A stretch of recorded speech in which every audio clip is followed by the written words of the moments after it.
Welcome, today's story is full of drama. Like and subscribe to stay updated. Let's get started.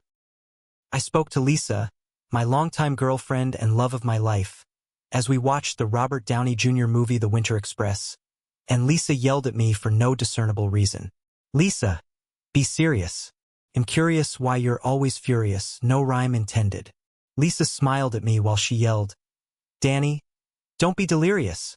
It's not mysterious. Stop rhyming, okay? You're doing it just to mock me." The woman who always made my heart stop when she walked into a room stopped yelling at me long enough to explain for the 1,000th time that she was manic-depressive.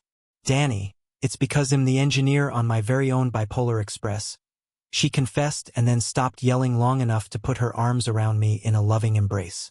In a weird sense, I realized that if Lisa ever got over her bipolar disorder, it would take all of the excitement out of our relationship.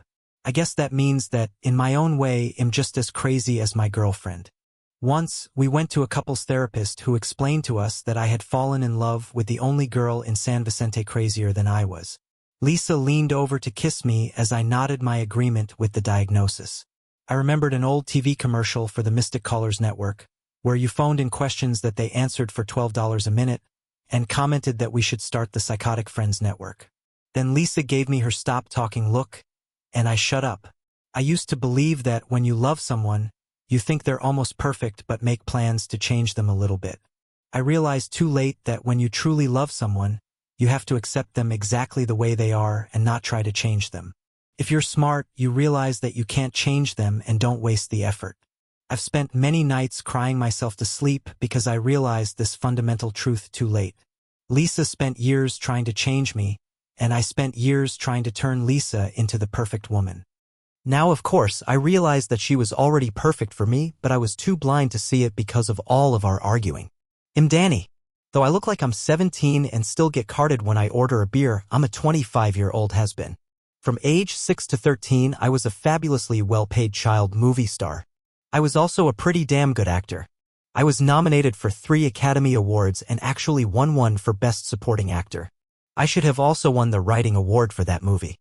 It was a murder mystery, and I helped rewrite the script as I researched various ways to murder someone and get away with it. Planning the perfect crime became a sort of hobby and worked its way into my next 2 movies. My parents drank up and gambled away almost all of my money and then died in a drunken car accident, which coincided with the end of my career as a child actor. What little money remained was in trust, and I couldn't touch it until I turned 26. I graduated from Horizon Academy, the high school for the ultra-spoiled and overindulged children of the super-wealthy Hollywood elite, with a smattering of crypto-billionaires. Lisa, who was also my age, had been my girlfriend since we were 13. She was the love of my life. What I loved most about her was that she never looked at another boy. When she began a sentence with, "I love you so much," I knew we were about to have an argument. I didn't mind arguing was our form of foreplay. After screaming at each other for 40 minutes over some minor disagreement that drove Lisa crazy, we jumped into bed for make-up intimacy. If Lisa could be less self-centered, narcissistic, pushy, and demanding, she would be perfect. But then what would she want with me? She would never change, and I would never waste any energy or time attempting to change her. People just don't change, no matter how much you love them. Lisa's other issue was that she was bipolar. She could go from ecstatic laughing to soul-wrenching tears in less time than her Maserati Gran Turismo could go from 0 to 60. Sometimes when she took lithium for her bipolar disorder, she would be okay. But she didn't like the way it made her feel and rarely took it. "Give me lithium or give me death," she once said. Lisa's other major flaw, or maybe it was a minor one, I learned about at our first makeout session. When I tried to kiss her neck, she jumped up, screaming that no one and nothing could touch her neck. As a child, her scarf got caught in her bicycle wheel and she almost choked to death. She had had a phobia against anything touching her neck since then.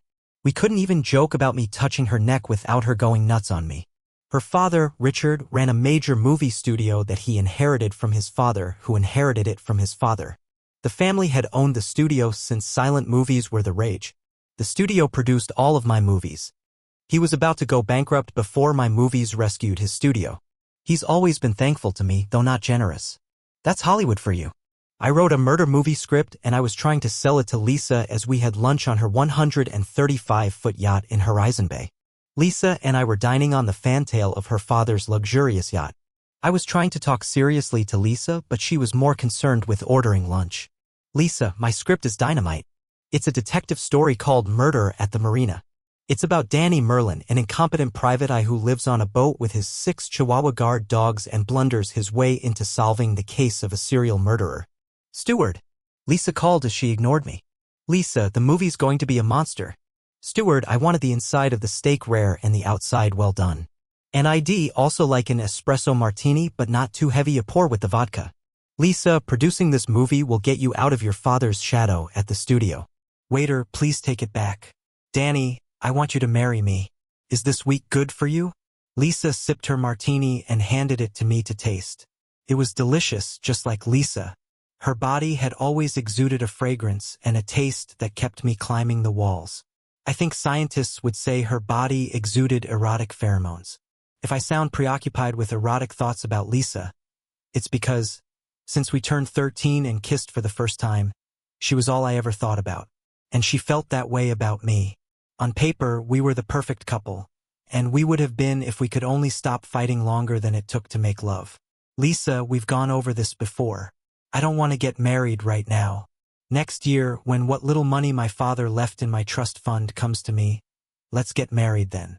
That way, I'll have some money of my own and won't be financially dependent on you. Come on, I'm trying to talk business. Danny, so am I. I have to move into the shade. I don't want the sun to dry my face. My father won't make me vice president in charge of production unless I give him grandchildren. Legitimate grandchildren. We've been together for, 13 years? I think it's time to pull the pin and make it legal. You get the studio. Your father gets our firstborn. What do I get? You get me. Lisa leaned over and passionately kissed me, with a lot of tongue action. That's no fair. You're fighting dirty, I whispered as I kissed her back. Aren't you going to offer to buy my script? We have to keep our personal and professional lives separate. Richard doesn't want you as his son-in-law. He wants me to find someone smart, aggressive, and dynamic. But I think he'd settle for you. What a tough decision. Lisa, you don't know how to make decisions. I know how to make decisions. Waiter, I'll have the lasagna. No, the manicotti looks good. I'll have the cannelloni. Danny, you're a dreamer. You've got no prospects, no education, no house of your own, no money. I'm going to sell this script for $1.5 million. Is that enough money, Lisa? That'll buy a nice little house, maybe in Oakwood. I live in Summit Hills, and that won't even buy you a shack. Then don't marry me, Lisa. Daddy wants a grandchild by the end of this fiscal year.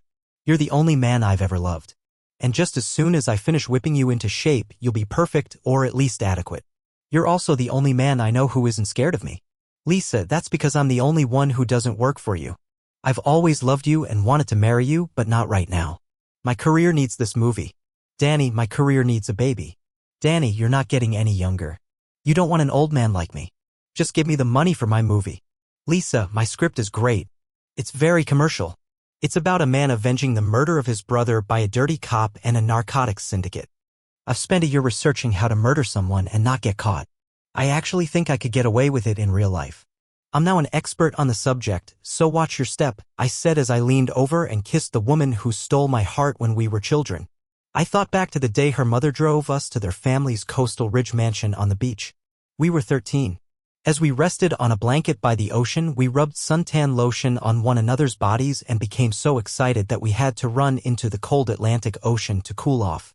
Then we returned to the blanket and rubbed more suntan lotion on one another. Rubbing suntan lotion on Lisa's budding 13-year-old chest was the most wonderful feeling on earth for both of us. We were alone on the beach and began kissing each other. We would have made love to each other then and there if we could have figured out how to do it.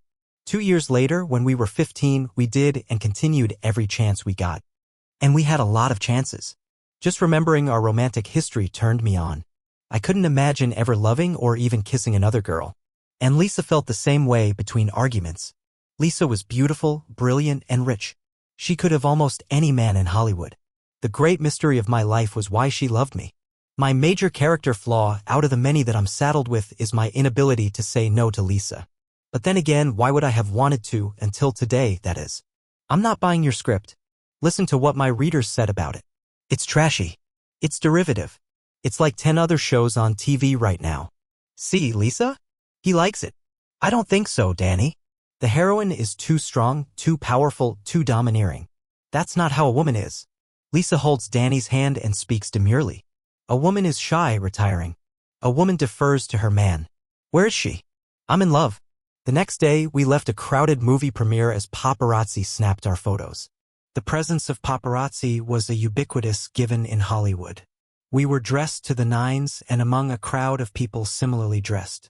Later, we walked along the marina to the berth where Lisa's father's yacht was docked. Danny, we make so much sense. Lisa, we make no sense at all. All we do is argue. Lisa pulled off my shirt. The next morning, we woke and continued the discussion where we left off. Danny, our constant arguing is what makes our makeup sex so exciting. We changed clothes and began doing aerobics, touching our toes and then standing up straight. Danny, I'm very sensible. We spoke some more as we straightened up. Sensible? Lisa, you're a schemer. Danny, you only feel that way because you're a dreamer. No, I'm not. I'm imaginative. You don't understand imagination because I'm practical. Lisa, you're not practical, you're pushy. I'm not pushy. I'm assertive. But you're wishy-washy. I'm not wishy-washy. No, I'm laid back. You're too hard. No, I'm not. You're too soft. You let people push you around. Lisa, you're the only one who pushes me around. That's because I care about you. And I understand that you need my, let's call it guidance. Danny, I'm running late. I have to take a meeting in 2 hours. You know I always win. Agree with me now and save us the aggravation. We stopped exercising. Lisa took a towel and wiped the sweat off my chest. Stop. I cried. But Lisa didn't listen. Instead, she lowered her hands on my body. She dropped the towel and just rubbed me until we both fell into bed. I was such a pushover for her. Later, as we lay there panting, Lisa said, I just bought some new bathing suits. If, hypothetically, I was pregnant now, I wouldn't show till the end of the summer. It's perfect. Lisa, I can't picture you staying home and taking care of kids. Danny, don't be silly. You'll do that. I'm a studio vice president and you park cars at a hotel. You know about that? Of course, Danny. I recognized you right away. Who else does wheelies in a Bentley Continental convertible? Why do you give me such small tips? Do you know what Pirelli tires cost? Your wheelies cost me a fortune. I told you to stop it a dozen times, but you always said, Lisa, you know I love you, but now isn't the right time for me to marry. Danny, you know I never give up on a deal or a property I want. Lisa, I love you so much that I'd die for you. I just can't marry you right now. Give me time. Let's wait until next year when I turn 26, and I'll have what's left of the money in my trust fund and won't have to mooch off of you. Danny, my money is your money. I need to have a baby this year. Let's just assume hypothetically that we did have a baby. Would you consider it a burden? Or would you enjoy being a father? You know I'll love and be responsible for our children when we have them. But I'm just not ready right now. Lisa put my hand on her stomach as she put her other hand on my shoulder and kissed my lips. Well, you have about 7 months to get ready because I'm pregnant and we're going to have a baby. You never know in advance how you'll react to life-changing information. I clapped my hands and then I squeezed Lisa so tightly that I had to release her so I didn't hurt our baby. Tears of joy came out of my eyes, and also Lisa's. Okay, I said as I held up my hands in surrender. Do you want to elope to Vegas or have a big studio-type wedding? I think something in between, bigger than just the two of us in Vegas but smaller than 4,000 of our closest friends at the studio. I have a meeting with a potential financial backer for my latest project, and you have to get to work. Let's cancel those and just stay in bed. I can't, Lisa. I need the tip money from the hotel to pay my rent. I have never forgotten saying that, or forgiven myself for rushing off to work. Let's drive to Big Coast this weekend. We'll get married and honeymoon there. Lisa nodded her agreement. It was one of the happiest moments of my life, and one of the last. I got up and left. Though I obviously didn't know it at the time, it would be the next to last time I saw Lisa alive. I guess I'll see you at the hotel. Sure, I said. If we had stayed in bed, she would still be alive. And I wouldn't have become a murderous, avenging angel, or perhaps a devil, depending on your viewpoint. Before we arrived at the hotel, we stopped at my apartment. Lisa waited in her car while I retrieved my late mother's engagement ring. I placed it on Lisa's finger, and we left for the hotel. An hour later, As I parked cars at the Summit Hills Grand Hotel, Lisa exited her car and was met at the front entrance by some overweight old guy with a pockmarked face. I recognized him at once. He was a famous tech billionaire who was branching into the movie business. There were two paparazzi, as always, in front of the hotel looking for stars, and they took photos of Lisa and the .tech guy.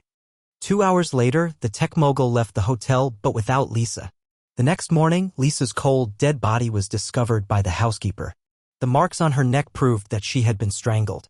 Further examination by the coroner revealed she had been assaulted post-mortem. The creep murdered and assaulted a dead woman. My woman. I contacted the Summit Hills homicide detectives working on the case and told them about the paparazzi photos of Lisa and the guy. I spent the rest of the week drinking my head off and crying my eyes out. I was too drunk to attend her funeral. Lisa's father hired a practical nurse to watch over me and make sure I ate, and also made sure I didn't kill myself, which was a real possibility. On the wall of my small efficiency apartment was a non-functioning replica 19th century lever-action rifle, a prop from my last movie, Son of the Cavalry. If it were real, I would have swallowed the barrel and pulled the trigger so I could be with Lisa and our child. When I sobered up and cleaned myself up, I traveled to Lisa's grave and begged her to forgive me for not ditching work that day and eloping with her. When the police found her body, her engagement ring was missing. I didn't know if the killer or a hotel maid had taken it. Not that it mattered. Lisa's killer was arrested, but that was just a charade to make it look like justice was being served. He was a tech billionaire named James Pollock.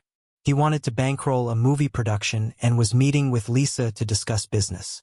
He seemed to think that, in Hollywood, discussing business with a woman meant being intimate with her, whether or not she wanted it or consented to it. He claimed that strangling her was part of their consensual lovemaking. I knew that was a lie. Lisa would never let anyone touch her neck unless she was overpowered. He claimed that he didn't know she was dead when he left her. I suspected that many millions of dollars changed hands to get him off, but I didn't know how much or who received the money. I did know that once all charges against him were dropped, he could never be retried for her murder because it would be double jeopardy. Lisa would not receive justice in our courts. Her killer was still laughing about it. Lisa had been right about me. I was a wishy-washy non-entity without a backbone. Up until the moment Lisa's murderer got off. Then everything changed. I was no longer the same easygoing loser. I was an avenging angel on a mission. My mental health took a body blow. On my weekly visit to her grave, I swore to Lisa that I would avenge her death. I kept repeating the lyrics from the battle hymn of the Republic. He hath loosed the fateful lightning of his terrible swift sword. His truth is marching on. I knew, down in my bones, all the way to my soul, that I was going to avenge Lisa's murder and the murder of our child. I didn't know how. I wasn't a killer. Though I had solved 2 murders in movies, as well as researched and written a film about one I starred in, and in one I had killed a bad guy in self-defense, I had no financial means of tracking and killing James Pollock. Then everything changed when Lisa's will was read. She left me $12 million. She had loved me in her own way as much as I loved her. For a moment, I thought of putting up the seed money to produce a movie. But my heart was no longer in it. My heart, my brain, my entire being was laser-focused on avenging Lisa's murder. And now I had the financial means to do it. I thought of all the ways to murder someone that I had researched for my screenplay. It gave me a reason to go on living. The only reason. I wasn't in good enough physical condition to beat up a munchkin, much less a 63 killer. That had to change. I stopped drinking. I joined a boxing gym and worked out every day like a madman. I wasn't sure how I would kill him, so I gave myself several options. The lyric "his terrible swift sword" echoed back and forth in my brain non-stop. I took it as a message and began taking fencing lessons with a saber.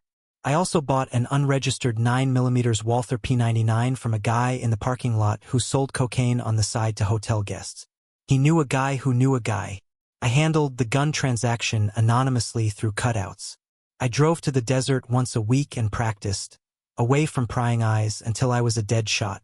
Planning to avenge Lisa and our baby was my only reason to keep on living. I still wasn't yet sure how I would kill him, but I was absolutely sure that I would. Or die trying. 3 months later, The two homicide detectives who investigated Lisa's murder were working for Pollock as his heads of security. He must have paid them a fortune. Now, there were 3 people I had to execute. The assistant district attorney who didn't file charges against Pollock now worked as head of his legal department. Now, there were 4 people I had to execute. I didn't want to get caught and go to prison. But ultimately, I didn't care. And my fear of prison didn't stop me from my plans. I could have gone to the press with this information. But all it would do was make me the prime suspect after I executed them. My first priority was to execute Pollock's 2 security guards.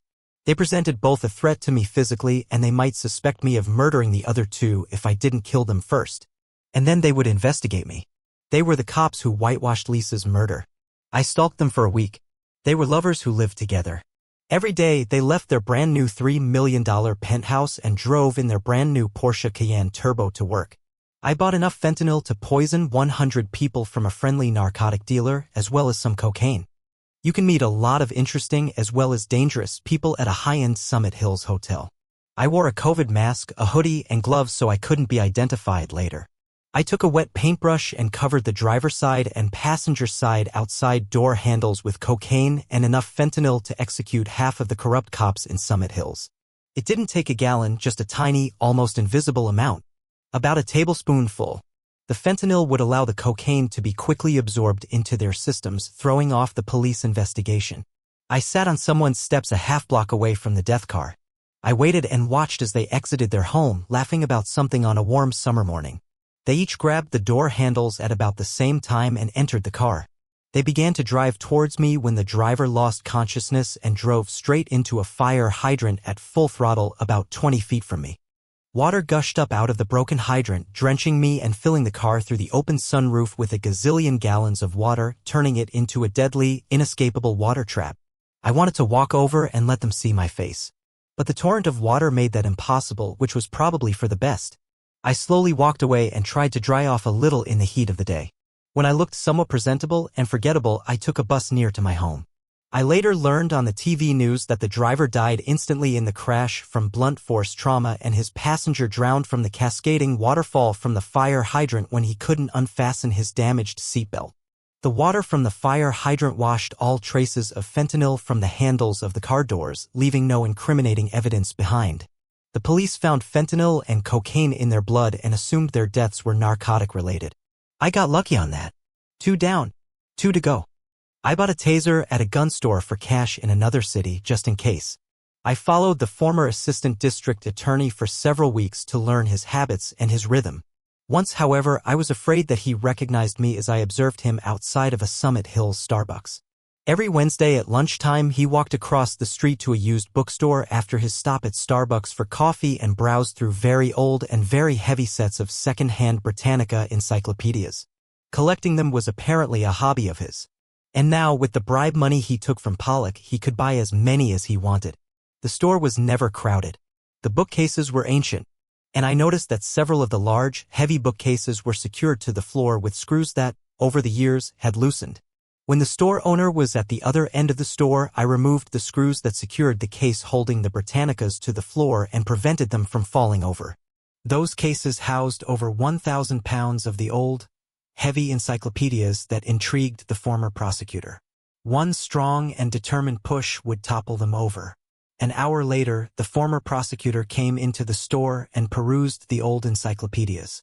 As he loosened his jacket and leaned down to examine a volume M for murder that I strategically placed on the floor, I walked past him. I was shocked that he recognized me, realized he was in danger, and accused me of killing the 2 former cops.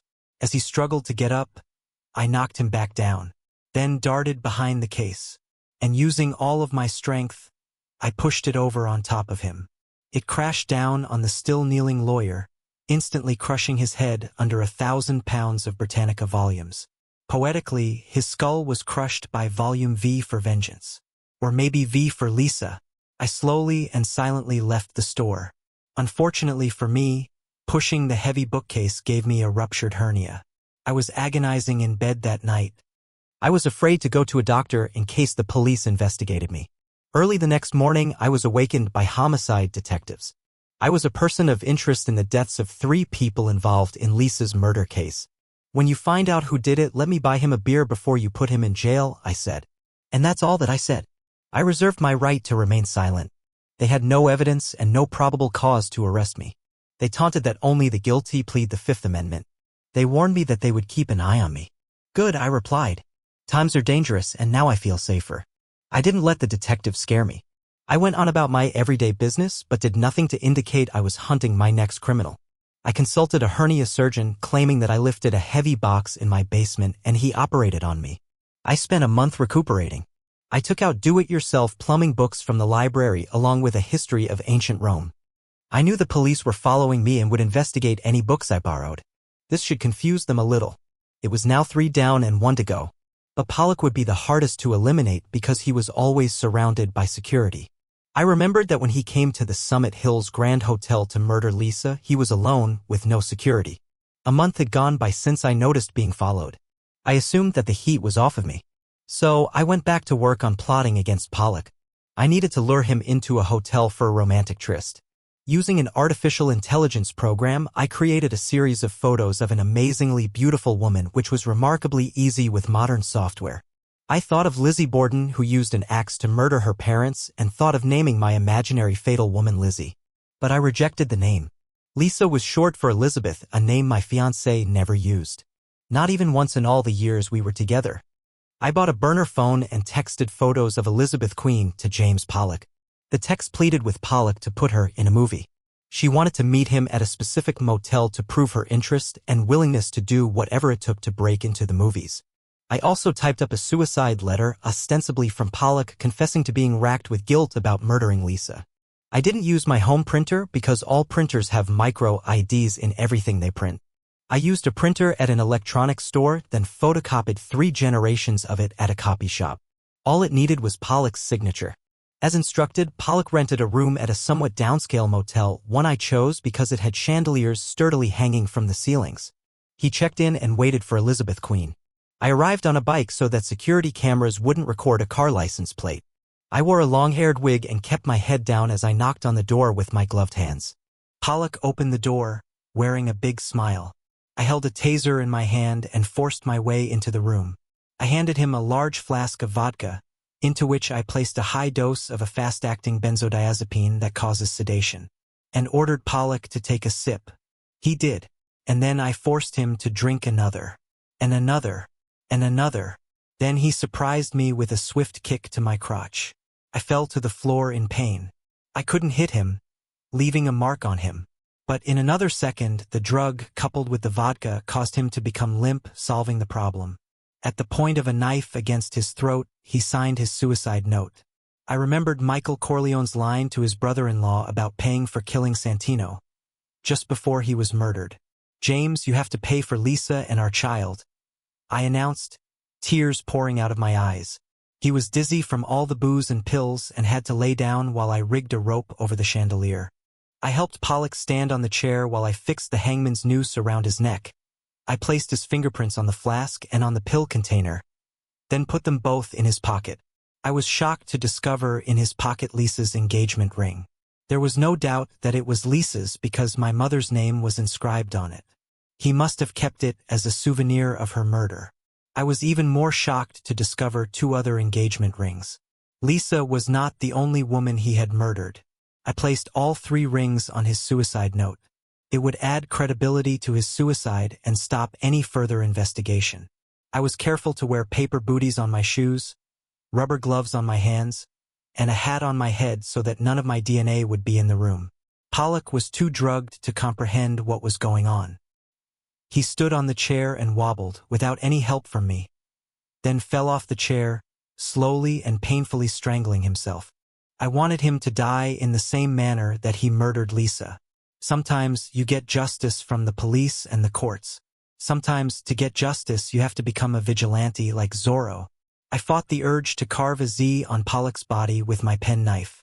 I rode the bike from the motel a few miles to my car, despite the pain in my groin from his kick, and then drove to Lisa's grave, where I spent the rest of the day crying and talking to her. "I miss your touch. I miss waking up next to you. But as crazy as it sounds, most of all, I miss our constant verbal dueling and arguing. The newspapers reported that Lisa's ring was found on the dead man. Homicide detectives once again came to my house. Let me see if I've got this straight, I said. At least 2 cops and 1 DA criminally conspired to let a murderer off, and someone thought they knew too much and killed them? I don't think you want to pursue their deaths any further because who knows how high up in your chain of command the bribes from Pollock went. It's even possible that other cops, a murder squad, let's say, killed them to protect powerful people in the government. Cracking open this case might put you in danger. And not from me. They left. And that was the end of any investigation. I never produced any movies. I never wrote another script or wanted to act in another movie. Lisa's death tore out my heart and took away all the joy from my life. I never heard a word from the police, which was a plus because the urge to confess was becoming overwhelming. I thought of confessing to a Catholic priest at the church near me. But I was afraid that the priest-penitent exception might not apply to me because I'm a Protestant. I'm not a theologian and didn't want to take the chance. The guilt was weighing so heavily on me that I couldn't live with myself. I decided to fly to San Francisco, wear a COVID mask, and make my confession to a Catholic priest while leaving out any details that might point to me. While I was at it, I had other sins to get off my chest. I admitted to cheating on my 11th grade physics exam. Shoplifting some gum while I stood in the checkout line at a supermarket when I was 5. And taking my girlfriend's father's car on a 1-hour joyride when we were 16 and being intimate with her in the back seat that night for the first time. Okay, maybe that last part was more bragging than confession. It worked. And I felt absolved of my guilt, or at least most of it. A week after James Pollock's suicide, Lisa's father, Richard, visited me at what used to be Lisa's house but was now mine. He insisted that we go to my indoor swimming pool where he stripped down naked before diving into the pool. Danny, you can see that I'm not wired. I want you to know that I figured out what you did to those 4 men. It wasn't difficult.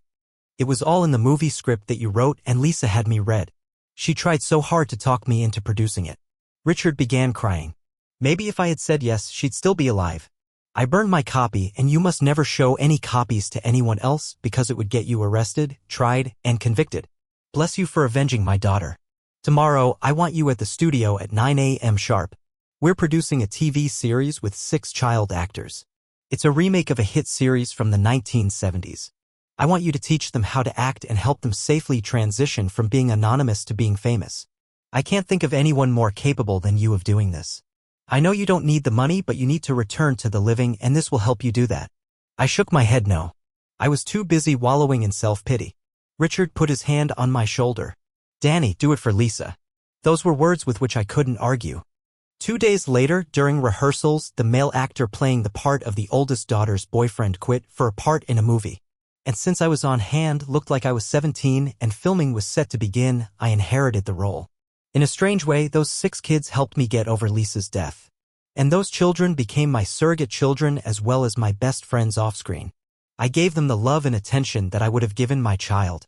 I spent the next 6 years keeping them off narcotics and other self-destructive habits. And that's the way I became part of the bunch. The one dramatic episode in the entire 5-year run of the series won me an Emmy Award. I had to tell Marcia, my 16-year-old TV girlfriend and the oldest daughter, that her dog had died. When we filmed the scene, I improvised putting my arms around her and rocking with her. As I thought of Lisa, my tears were real, as were the tears of Emma, the young actress, as she saw and felt my pain. That scene forged an unbreakable emotional bond between us.